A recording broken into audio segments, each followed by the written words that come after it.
Sabe aquele erro de arquitetura em Docker que parece inofensivo, mas que, na verdade, tem o poder de derrubar um sistema inteiro? Pois é, hoje a gente vai mergulhar fundo na armadilha que se esconde por trás do uso de URLs públicas para comunicação entre containers. E aqui começa o nosso mistério. A pergunta que não quer calar é: como pode um teste, que volta um 200 OK perfeitinho, simplesmente falhar de forma catastrófica em produção? Parece lógico, né? Mas vamos investigar isso a fundo. Olha só que cenário maluco. De um lado, o teste no Postman, tudo verdinho. Status 200, ok, webhook confirmado. Uma beleza. Mas aí, quando o evento real acontece lá na produção, nada. O evento não chega e o que a gente vê nos logs, um belo 404 not found. O que raio está acontecendo aqui?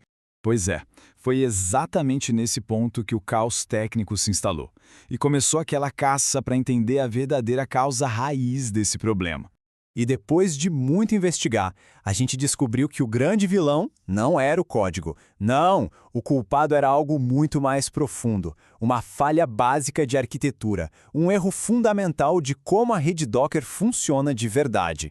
E olha só que bizarro o caminho que a requisição estava fazendo. É quase inacreditável. O container para falar com outro container que estava literalmente ao lado dele na mesma máquina, tentava sair do servidor, ia para a internet, consultava um DNS externo para depois tentar voltar para o mesmo lugar de onde saiu. Pensa nisso, é como sair de casa, dar a volta no quarteirão só para bater na porta do vizinho. Totalmente ineficiente.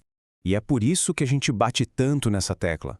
Os erros que apareciam, tipo timeout, erro de conexão, tudo isso era só sintoma. A doença de verdade, a causa raiz, estava na arquitetura da rede. Ela simplesmente não foi pensada para funcionar daquele jeito. E como se não bastasse, tinha mais um detalhe, um cúmplice que ajudava a criar toda essa confusão. Um detalhe pequeno, mas olha, fazia toda a diferença. E estava lá, escondido dentro da aplicação N8. Aqui está a grande pegadinha. A URL que tem /webhook-test, ela é só para isso mesmo. Teste é temporária. Precisa da interface gráfica aberta para funcionar. Já a URL de produção, a que tem só /webhook, essa sim é a definitiva. Ela é permanente e roda em background, de forma independente. Então, não tem meio termo. Usar o URL de teste em produção é receita certa para falha.